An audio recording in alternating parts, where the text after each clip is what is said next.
Bonjour et bienvenue à la carto commentée en français du samedi 12 novembre avec la mise à jour de 8h TU, une carto que j'ai décalée d'un jour puisqu'elle nous permet de voir beaucoup plus facilement tous les changements qu'il y a eu, notamment à l'avant de la flotte, à savoir ici un vent assez soutenu qui arrive sur Simon, on va le voir tout à l'heure, Simon qui avance bien. Ça, c'est pas les 658 000, c'est pas la distance dans les dernières 24 heures, mais c'est la distance qu'il a mise depuis la porte de Cape Town, qui avance à 7 nœuds et qui est toujours premier, à qui on a envoyé hier un petit warning, un petit avis de coup de vent, puisque il va être dans des conditions assez dures, on va le voir plus tard. Il est suivi par Tapio, toujours deuxième, Tapio qui, comme Avilash et Kirsten, a viré dans la nuit, eux qui ont quand même eu une route assez ouest pour le coup, on virait pour profiter de la rotation du vent, ici, qui passe de sud maintenant, très rapidement, à l'ouest, et qui va les pousser dans la bonne direction, alors qu'on le voit ici pour Simon. Ça va être assez musclé, en même temps assez court. Donc Simon, il est prévenu, il devrait juste rater ce patch-là assez fort, puisqu'il devrait être un petit peu plus au sud d'ici. Ça devrait bien se passer pour lui. Et bien, ensuite, derrière Abilash, on va commencer par l'homme du jour. L'homme du jour, c'est Michael. Michael qui devait arriver dans la matinée et qui s'est retrouvé dans des vents très variables, très changeants, très faibles toute la nuit, qui a raté une rotation, qui donc arrive maintenant par le sud, alors que le vent, lui, eh bien, arrive du nord-ouest, qui lui aurait permis, sans la cuillère du bon côté, d'arriver au portant. Cela étant, il ne lui reste à Michael que 30 000 à faire, ce qui a une vitesse de 6 nœuds de 5 heures entre maintenant et son arrivée. Voilà, qui sera accueilli évidemment par Don et Aïda. Michael qui fait une course superbe. On rappelle, il a commencé à naviguer il y a 11 ans. 11 ans, il ne connaissait pas la voile. Il s'y est mis corps et âme, et puis il fait un début de course superbe avec son Biscay 36, le même bateau que le premier, Simon Cowen, mais gréé en catch, Maurice Harding.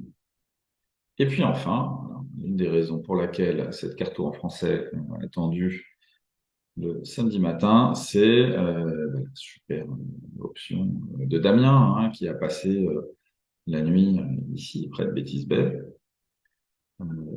En attendant, eh bien, la rotation du vent, qui était à l'ouest d'est, et qui est maintenant nord-ouest, et qui le pousse au portant dans la bonne direction, sur la route la plus courte. Voilà.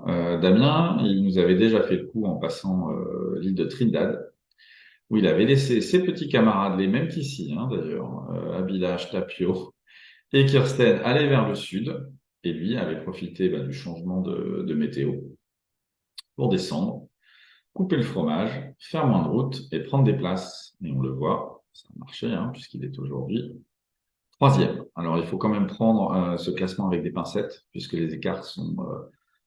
finalement, il y a un très très gros décalage du nord au sud, et les écarts vers l'est sont assez faibles, puisque Damien n'est qu'à 50 000 de Tapio, Kirsten n'est qu'à 50 000 de Damien, Abilash n'est qu'à 20 000 de Kirsten, et Michael, qui lui n'a pas encore passé la course, mais on voit bien que même avec sa position, il n'est pas très très loin, puisqu'il n'est guère que 45 000 derrière Abilash.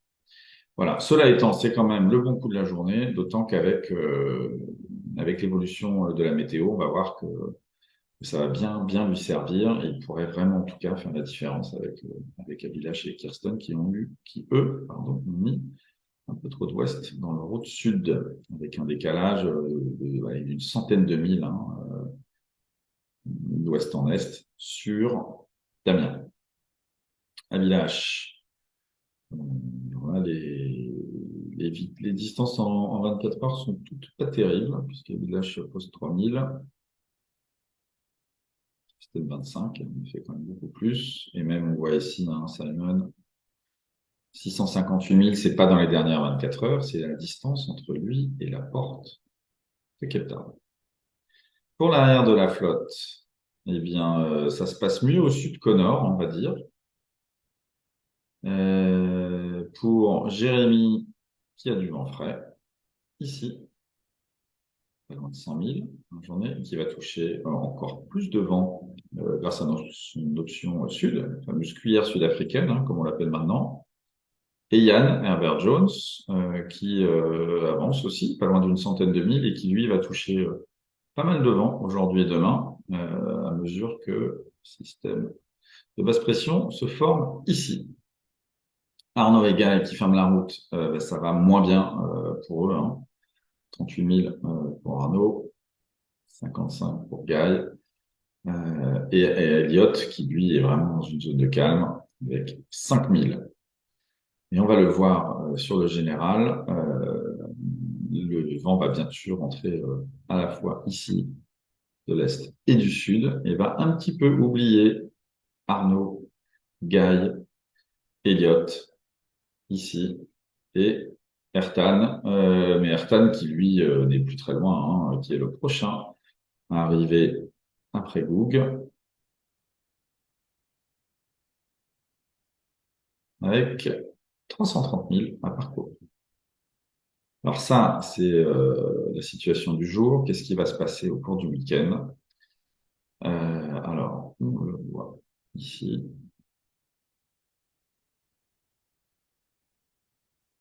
Donc ça, c'est la zone d'exclusion, hein, 44 Sud, qui permet d'éviter que les bateaux aillent trop au sud, où là, la météo est quand même beaucoup plus forte, et puis aussi pour les garder groupés, de manière à ce qu'en cas de pépin, ils puissent, comme ils se suivent les uns les autres, ils puissent s'entraider.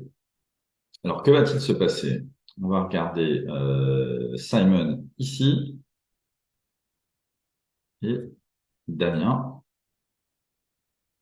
ici que Yann avec ici le vent, hein, qui tombe sur Simon qui arrive du nord-est et puis qui va ainsi on le voit, hein, que cette dépression qui se forme autour de Yann qui va d'abord ici prendre du vent de nord alors que là ça a bien tourné à l'ouest pour les autres.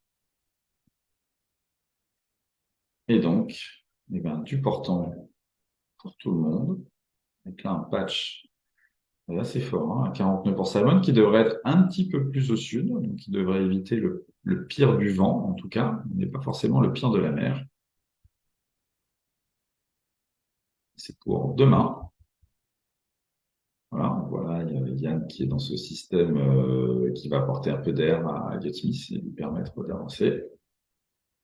Et puis, après-demain, on va voir que c'est Jérémy qui va en profiter. Puis, voilà, ce front qui arrive sur la flotte avant la course. Et on voit bien, hein, que derrière, pour Arnaud et Guy, malheureusement, ça ne va pas leur profiter. Donc ça, c'était pour le vent. Le plus important, c'est l'état de la mer. Parce qu'on voit effectivement qu'on va passer, on va changer de direction de vague, et donc avoir une mer très très confuse. Et le vrai problème, c'est plus l'état de la mer que la force du vent. On le voit ici. Alors, on va voir ici, hein, ces vagues, le rouge là, ça c'est 6 mètres, ici aussi, qui va monter sur la flotte, pendant qu'ici, il va descendre avant de croiser ces vagues-là qui vont leur donner une mer très très confuse. Ça c'est aujourd'hui.